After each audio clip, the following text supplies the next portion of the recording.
நீங்கள் எந்த ஊரில் இருந்தாலும், எந்த நாட்டில் இருந்தாலும், நீங்கள் எந்த மறைவிடத்தில் இருந்தாலும், யாருக்குமே கண்ணுக்கு தெரியாத ஒரு காட்டுக்குள்ளே நீங்கள் இருந்தாலும், நீங்கள் இருக்கிற இடத்துல உங்களை விட்டு விலகாத ஒரு ஆண்டவர் நீங்கள் இருக்கிற இடத்துல கடந்து வருவார். சிறைச்சாலையில் உங்களோட அவர் இருப்பார். யாரும் அறியாத அந்த இடத்துல கர்த்தர் உங்களோட இருப்பார். அந்த வனாந்தரத்தில் கர்த்தர் உங்களோட இருப்பார். மோசே நினைச்சான், என் கூட யாருமே இல்லை, இந்த வனாந்தரத்தில் நான் தனி ஒரு மனிதனாக இருக்கிறேன், யார் என் கூட இருக்கா? அதனால தான் 40 ஆண்டுகளும் இந்த உலகத்தையே வெறுத்துட்டான். அவன் இந்த உலகத்தில் இருக்கிற மனிதர்களை அவன் மறந்துட்டான். அவ்வளோதான். இவ்வளோ வசதியாய், இவ்வளோ ஒரு செல்வ செழிப்பாய் ஒரு மாளிகையில் வாழ்ந்த அந்த மனுஷன் தனிமையாக்கப்படும் போது அந்த 40 ஆண்டுகளுடைய வாழ்க்கை அவனை எல்லாரையும் வெறுப்படைய செய்விட்டது. எதிர்காலத்தை குறித்து எல்லாமே மாண்டு மூடி போட்டது மாதிரி, இனி எனக்கு யாரும் இல்லை, நான் யாருக்கும் அடிமையானவன் அல்லன்றது மாதிரி அவன் போயிட்டான். ஆனால் ஆண்டவர் ஒரு டைம் சந்தித்து முட்செடியிலே அக்கினியை எரித்து கர்த்தர் வாக்கு கொடுக்கிறாரு, நான் உன்னை மறக்கலை, நான் உன்னை மறந்து விடலை, நான் உன்னோடு கூட இருக்கிறேன், உன்னை நான் பயன்படுத்துவேன், நீ வா அப்படின்னு அழைத்த அந்த கர்த்தரும் என்னை மறந்துட்டாரோ, ஆண்டவரும் என்னை மறந்துட்டாரோ, ஆண்டவரும் என்னை மறந்துட்டாரோ. ஒரு வார்த்தையை கூட நான் கேட்க முடியறதில்லை பாஸ்டர். எனக்கு என்னமோ தேர்தலான வார்த்தை எனக்கு கடந்து போல. ஆனால் ஆண்டவர் சொல்கிறார், இல்லை, மோசையை தேடி வந்த கர்த்தர் இன்று வாக்கு கொடுக்கிறார், நீ தனிமையானவள் அல்ல, நீ தனிமையானவன் அல்ல. ஹல்லேலூயா. தனிமையின் பாதையில் தகப்பனே உம் தோளில் சுமந்ததை நான் மறப்பேனோ, சுமந்ததை நான் மறப்பேனோ. தனிமையின் பாதையில் தகப்பனே உம் தோளில் சுமந்ததை நான் மறப்பேனோ, சுமந்ததை நான் மறப்பேனோ. கைகளை மேல தட்டி எத்தனை அன்பு, எத்தனை அன்பு,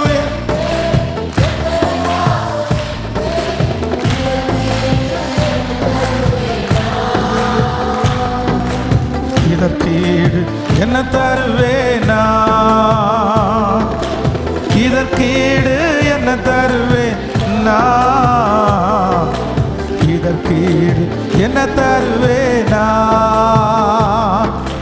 உடைக்கப்பட்ட நேரங்கள் எல்லாம் மறைக்கலாம் எனக்கு தந்தீரே,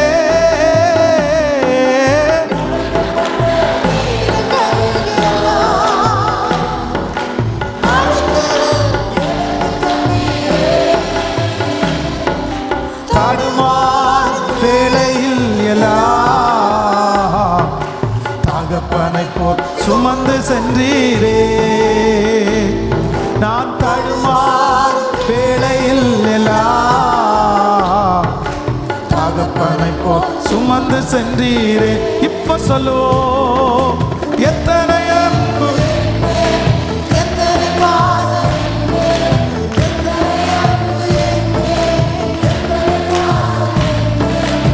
இதற்கீடு என்ன தருவேன் நான், இதற்கீடு என்ன தருவேனா,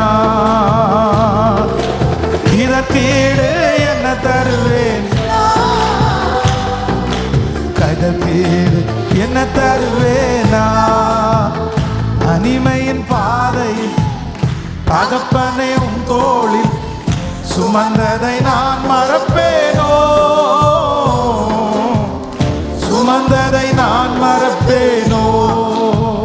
தனிமையின் பாதையில் தகப்பனே உன் தோளில் சுமந்ததை நான் மறப்பேனோ,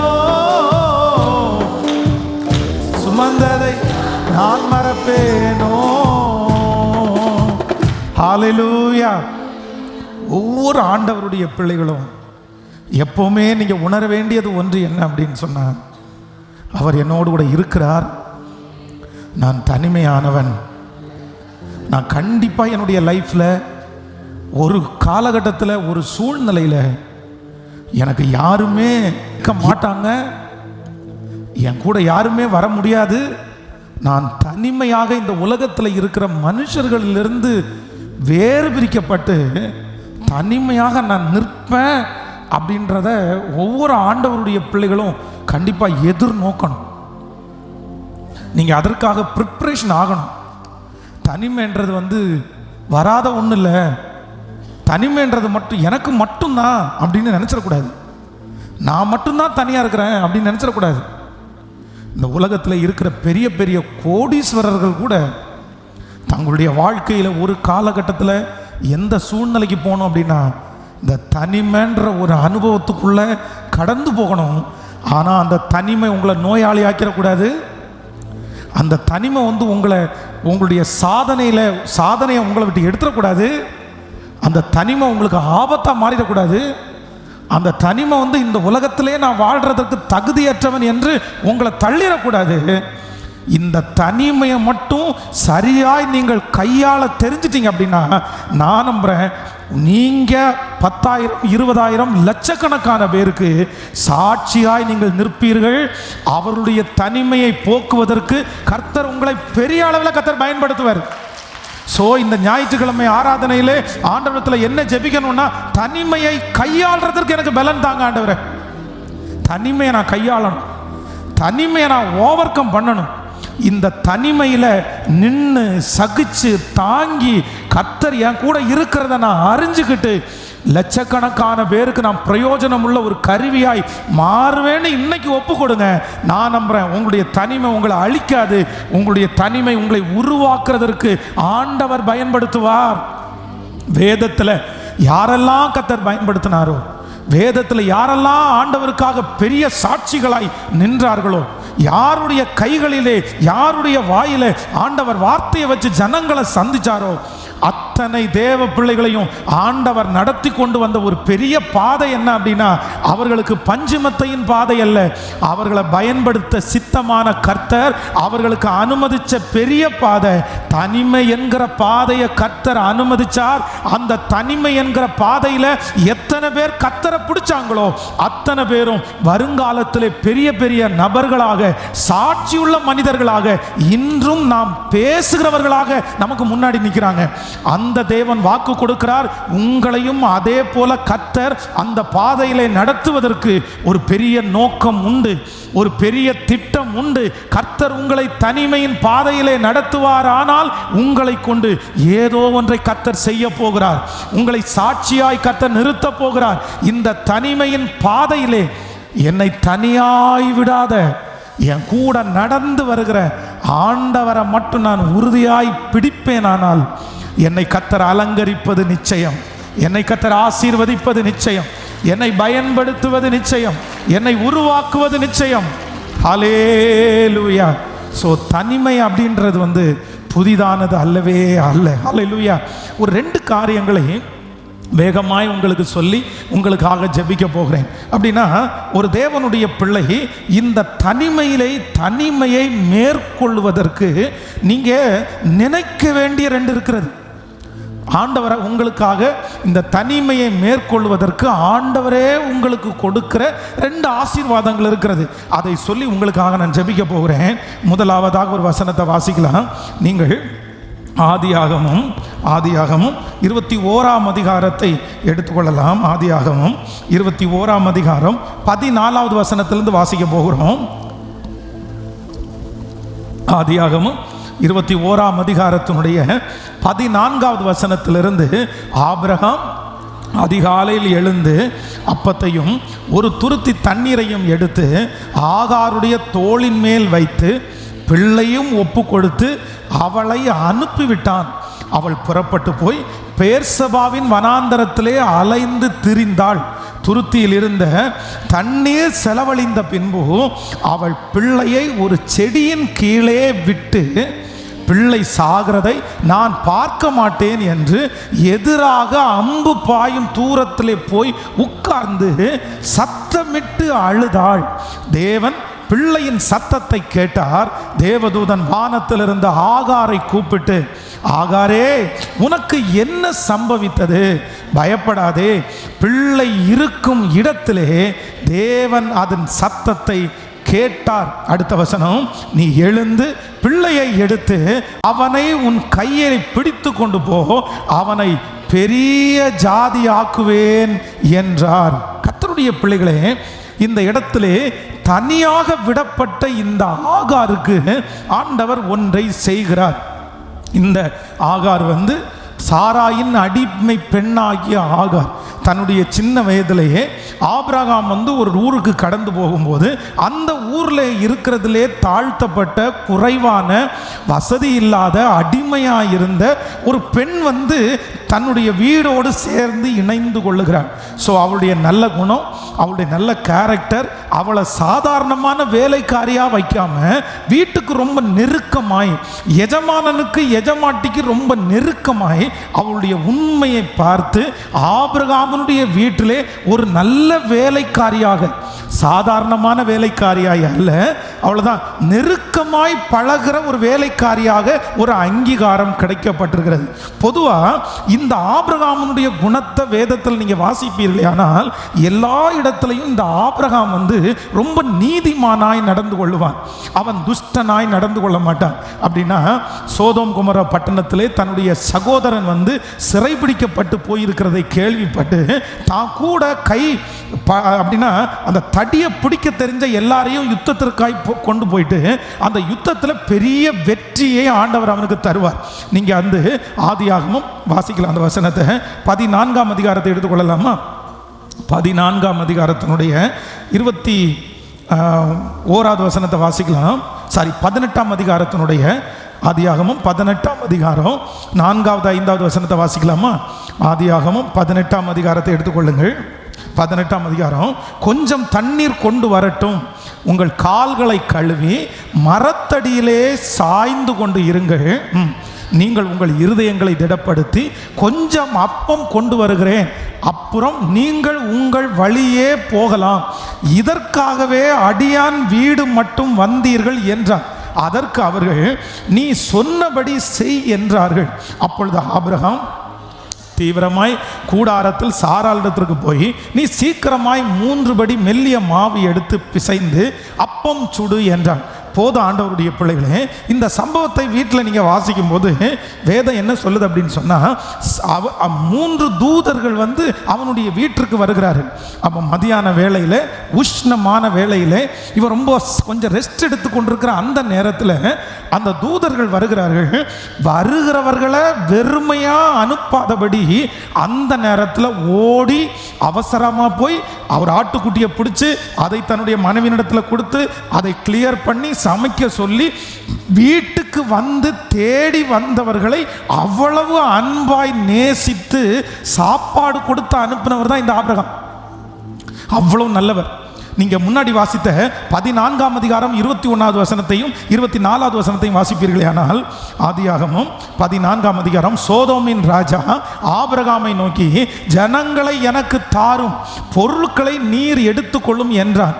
அதற்கு ஆபிரகாம் சோதோமின் ராஜாவை பார்த்து, ஆபிரகாமை ஐஸ்வர்யவான் ஆக்கினேன் என்று நீர் சொல்லாதபடிக்கு நான் ஒரு சரட்டையாகிலும் பாதரட்சியின் வாரையாகிலும் உமக்கு உண்டானவைகளில் யாதொன்றையாகிலும் எடுத்துக்கொள்ளேன் என்று வானத்தையும் பூமியையும் உண்டாக்கின உன்னதமான தேவனாகிய கர்த்தருக்கு நேராய் என் கைகளை உயர்த்துகிறேன். அடுத்த வசனம், வாலிபர் சாப்பிட்டது போக என்னுடனே வந்த அநேகர் எஸ்கேல் மம்ரே என்னும் புருஷருடைய பங்கு மாத்திரமே வர வேண்டும், இவர்கள் தங்கள் பங்கை எடுத்து கொள்ளட்டும் என்றார்.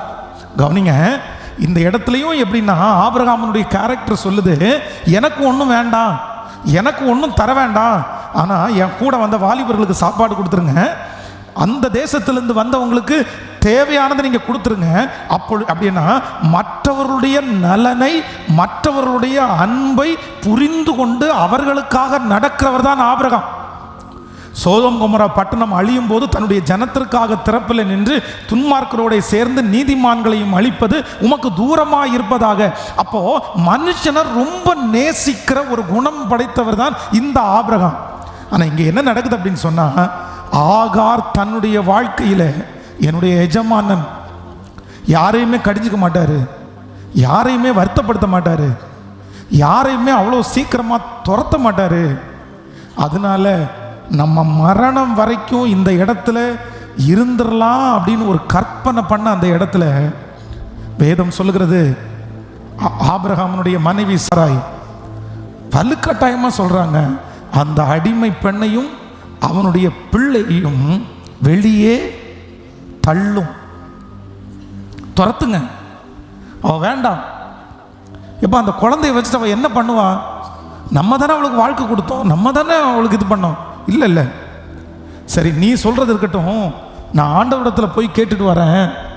அப்போ ஆண்டவர் என்ன சொல்கிறார் அப்படின்னு சொன்னால், ஏற்கனவே நீ உன் மனைவியினுடைய பேச்சை கேட்ட, இப்போ உன் மனைவி என்ன சொல்கிறாளோ அதை நீ செஞ்சிரு.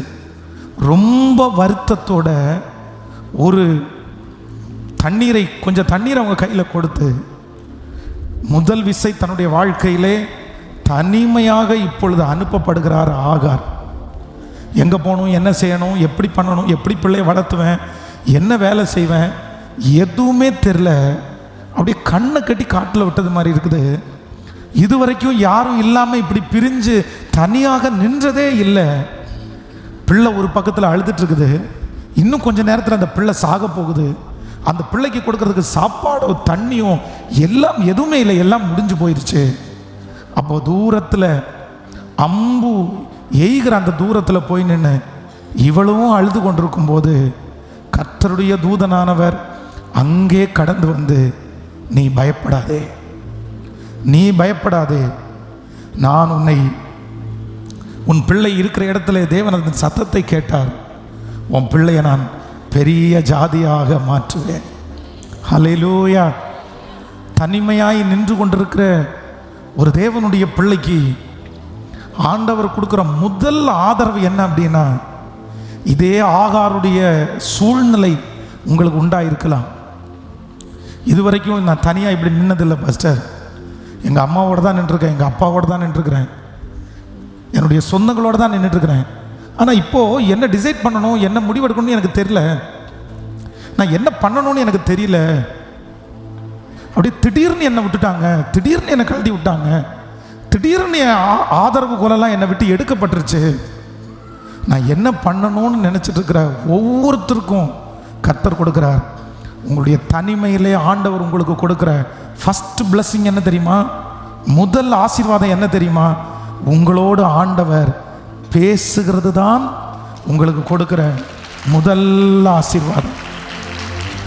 இந்த உலகத்தில் இருக்கிற சத்தங்கள் நிறுத்தப்படும் போது, சொந்தங்களுடைய சத்தம் நிறுத்தப்படும் போது, இது காடு, இது வனாந்தரமான இடம், இந்த இடத்துல ஒரு ஆள் எனக்கு பேச்சு துணைக்கு ஆள் இல்லை. ஆனால் இந்த வனாந்தரத்தில் நான் தனிமையாக இருக்கும்போது என்னோடு ஒருவர் பேசிக்கொண்டே இருக்கிறார். மற்றவருடைய சத்தம் அடைக்கப்படும் போது கர்த்தர் என் கூட பேசிட்டே இருக்கிறார்.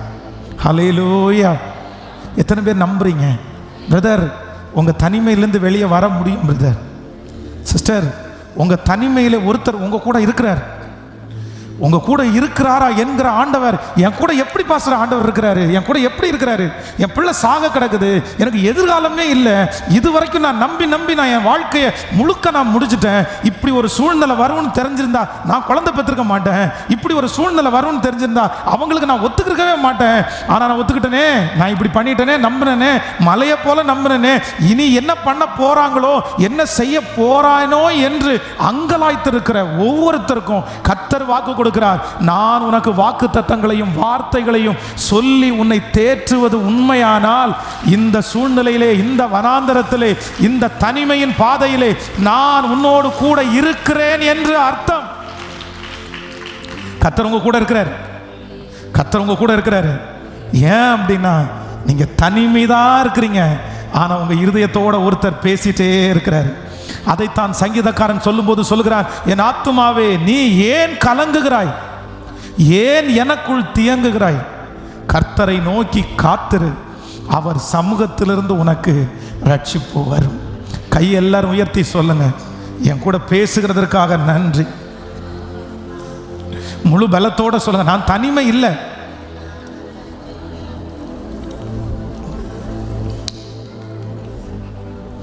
நான் தனிமை இல்லை, நான் தனிமை இல்லை. நீர் என்னோடு கூட பேசிக்கொண்டே இருக்கிறீர். சொல்லுங்க, நீங்க என்னோட பேசிட்டே இருக்கிறீங்க ஆண்டவரே. உங்க வார்த்தை இருக்குது. உங்க வார்த்தை என்னை தேடி வந்ததற்காக நன்றி அப்பா. உங்க வார்த்தை என்னை தேடி வந்ததற்காக நன்றி ஆண்டவரே. நன்றி அப்பா. சொந்தம்னு எனக்கு சொல்லிக்கிறதுக்கு நீங்க தானேப்பா. உங்க வார்த்தை என்ன அடிக்கடி காயங்களை கட்டிட்டே இருக்குது. பைபிளை திறந்தா என் கூட பேசிட்டே இருக்கிறீங்க. திருச்சபைக்கு போனா என் கூட பேசிட்டே இருக்கிறீங்க. மொபைல் ஆன் பண்ணா என் கூட பேசிட்டே இருக்கிறீங்க. சொல்லுங்க, என்னை தேற்றுவதற்கு இதை விட வேற மகிமை வேற ஒன்றும் வேண்டாம். உங்க கூட இருக்கிறார் ஆண்டவருடைய பிள்ளைய. உங்க கூட ஆண்டவர் இருக்கிறார். ஓ ஹல்லேலூயா. பிறர் சபித்து என்னை தூற்றும் போதெல்லாம் என்னை ஆசீர்வதித்து உயர்த்தி மகிழ்ந்தீரே. பிறர் சபித்து என்னை தூற்றும் போதெல்லாம் என்னை ஆசீர்வதி உயர்த்தி மகிழ்ந்தீரே. உங்க உள்ளத்துக்குள் என்னை வரைந்தீரே.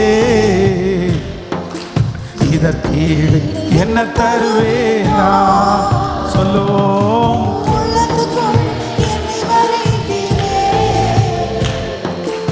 இதற்கீடு என்ன தருவேனா? எத்தனை அன்பு என்மேல், எத்தனை பாசம் என்மேல், எத்தனை பாசம் என்மேல்.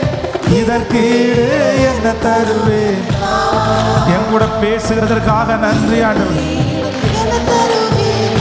என் கூட பேசுகிறதற்கு நன்றி ஆண்டவரே.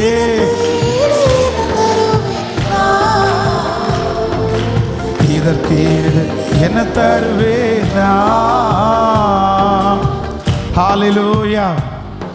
என் கூட ஆண்டவர் இருக்கிறார் என்கிறதற்கு ஒரு பெரிய அடையாளம் என்ன அப்படின்னா, என் கூட பேசிட்டு இருக்கிறது தான் என் கூட இருக்கிறதுனுடைய பெரிய அடையாளம். ஆமென். கடந்த சில மாதங்களுக்கு முன்பாக ஒரு பெரிய கட்டட இடிபாடுக்குள்ள ஒரு குழந்தை உயிரோடு இருக்கிறத அந்த மீட்பு குழுவினர் வந்து கண்டுபிடிச்சாங்க. அந்த குழந்தை பல நாட்களாக வந்து சாப்பாடு தண்ணி எதுவுமே இல்லாமல் அந்த கட்டட இடிபாடுகளுக்குள்ளே சிக்கிட்டு இருக்குது. இப்போ வந்து அதுக்கு மேலே நிறைய பெரிய பெரிய வெயிட்டான இந்த காங்கிரீட் துண்டுகள் வந்து மேலே இருக்குது. என்ன அப்படின்னு சொன்னால், அதை ரொம்ப அவசரப்பட்டு டக்குன்னு எடுத்துட முடியாது. எடுத்துட்டோன்னா அந்த குழந்தை இருக்கிற இடத்துக்கும் அந்த பல டன் வெயிட்டான அந்த பொருளுக்கும் கேப் ரொம்ப குறைவு. இவங்க எடுக்கும்போது ஸ்கிப் ஆகி அந்த குழந்தை மேலே பட்டுச்சுன்னா அந்த குழந்தை நசுங்கிடும். அப்போது என்ன பண்ணுறேன்னு தெரில, அதை எப்படி எடுக்கிறது அப்படின்னு தெரியாமல் ஆராய்ச்சி நடந்து கொண்டே இருக்கிறது. சில நாட்கள் அந்த குழந்தை உயிரோடு இருக்குது. அப்போ அந்த குழந்தை வந்து இன்னும் கொஞ்ச நேரம் ஆனால் வந்து மரணம் அடைகிற ஒரு சூழ்நிலை வந்துருச்சு. அதனுடைய பேச்செல்லாம் ரொம்ப குறையுது, ரெஸ்பான்ஸ் குறையுது. உடனே இந்த குழந்தைய இன்னும் வந்து ஒரு 20 மணி நேரம் உயிரோட வைக்கணும். அதுக்கு என்ன பண்ணலாம் அப்படின்னா, வேறு எதுவுமே கொடுக்க முடியாது, சத்தம் மட்டும்தான் கேட்குது. அதுக்கு ஒரு சின்ன கேமரா ஒரு மாதிரி ஒன்று அனுப்பி அந்த சத்தத்தை மட்டும் கேட்டுகிட்டே இருக்கிறாங்க. அப்போ வந்து அவங்க அம்மா சொன்னாங்களாம்மா, அவன் வளர்த்துக்கிற அந்த நாய்க்குட்டியோட அவன் ரொம்ப ரொம்ப வந்து அட்டாச்மெண்ட்டாக இருப்பான். அதில் வேணால் ஏதாவது ட்ரை பண்ணுறீங்களா அப்படின்னு கேட்டிருக்காங்க. உடனே அங்கே இருக்கிற ஒருத்தர் சொன்னாராம்மா, உங்கள் பையன் நாய்க்குட்டியோட என்னென்ன பண்ணுவான் அப்படின்னு கேட்கும்போது விளையாடுவான், அதுகிட்ட பேசிகிட்டே இருப்பான் ஓயாமல். அவன் படிக்கிற வந்து அந்த எஸ்ஏ கொஸ்டினா அதுகிட்ட போய் தான் போய் சொல்லிகிட்டு இருப்பான், நான் படித்து முடித்தேன் அப்படின்னு. அப்போ வந்து அவங்க ஒரு தீர்மானம் எடுத்தாங்களாமா, அந்த நாய்க்குட்டியை இந்த பக்கத்தில் வச்சு அந்த பக்கத்தில் ஒரு மைக்கை செட் பண்ணி இவன் வந்து அந்த நாய்க்குட்டியோட பேசிகிட்டே இருக்கிறது மாதிரி ஒன்று ரெடி பண்ணான். இவன் வந்து வீட்டில் பேசுகிறது மாதிரி பேசினோன்னா அது வந்து இந்த ஊழம் விட்டு சத்தம் போடும் பாருங்களேன், அதுக்கு ரெஸ்பான்ஸ் பண்ணிகிட்டே இருக்குது. ஒரு ஆச்சரியம் என்ன அப்படின்னு சொன்னால், அது தன்னோட பேசிட்டு இருந்ததுனால பசிய வலிய எல்லாத்தையும் மறந்து அவனை உயிரோட மீட்டெடுக்கிற வரைக்கும் அந்த நாய்க்குட்டி அவனோட கோஆப்ரேட் பண்ணி பேசிட்டே இருந்துச்சாமா. ஸோ ஒரு சாதாரணமான மிருக ஜீவனுடைய பேச்சு, அவனை என்கரேஜ் பண்ணுற அவனுக்கு பிடிச்ச ஒரு பேச்சு அவனுடைய உயிரையே காப்பாற்றுமானால், இங்கே இருக்கிற நிறைய பேர் உயிரோடு இருக்கிறதுக்கு என்ன காரணம் தெரியுமா? நம்ம நிறைய பேர் உயிரோடு இருக்கிறதுக்கு என்ன காரணம்? நம்ம உயிரோடு இருக்கிறதுக்கு ஒரே ஒரு காரணம், மனுஷன் நிறைய பேர் நம்மளோட பேச்சை நிப்பாட்டிட்டான். மனுஷங்க நிறைய பேர் நம்மளோட பேசுறதுக்கு விரும்பலை. நம்முடைய ஃபோனை கட் பண்ணுறாங்க, நம்முடைய ஃபோனை எடுக்கலை. அவங்க நம்மளோட பேசுறதுக்கு இன்ட்ரெஸ்டாகவே இல்லை. அவங்களுக்கு ஒரு காலத்தில் நம்மளை பிடிச்சி இன்னொரு காலத்தில் இன்னொருத்தரை பிடிச்சிருச்சு. அப்போ நம்மளோட பேசுனாங்க, இப்போ நம்மளோட பேசலை. ஆனால் நம்ம இன்னைக்கு வரைக்கும் ஜீவனோட கர்த்தர் நம்மளை வச்சிருக்கிறாருன்னா, நம்ம வரும்போதெல்லாம் நம்மளோட பேசி 24 மணி நேரமும் தூங்காம இருக்கிற நேரத்தில் நமக்கு வார்த்தையை கொடுத்து, நான் உன் கூட இருக்கிறேன்னு பேசிட்டே இருக்கிற கர்த்தர் இருக்கிறதுனால தான் நம்ம ஜீவனோட இருக்கிறோம். அந்த கர்த்தர் தான் சொல்றாரு, நீ தனிமை இல்லை அப்படின்றதுக்கு ஒரு மிகப்பெரிய அடையாளம். நீங்கள் தனிமை இல்லை என்கிறதற்கு ஒரு மிகப்பெரிய அடையாளம் என்ன அப்படின்னு சொன்னா, என் தேவன் என்னோட பேசிக்கொண்டே இருக்கிறார். உண்மைதானே? இப்போ சொல்லுங்க, நான் தனிமை இல்லை. நான் தனிமை இல்லை. ஏன் அப்படின்னா, என்னை உண்டாக்கினவர் என்னோடு பேசிக்கொண்டே இருக்கிறார். ஹல்லேலூயா. இன்னொரு வசனத்தை கூட வாசிக்கலாம். 1 ராஜாக்கள் 19ஆம் அதிகாரத்தில் 19ஆம் அதிகாரம் 3வது 4வது 5வது வசனத்தை வாசிக்க போகிறோம். 1 ராஜாக்கள் 19ஆம் அதிகாரம். அது அவனுக்கு தெரிந்த போது எழுந்து தன் பிராணனை காக்க யூதாவை சேர்ந்த பேர்சபாவுக்கு புறப்பட்டு போய் தான் அங்கே வேலைக்காரனை நிறுத்தி விட்டான்.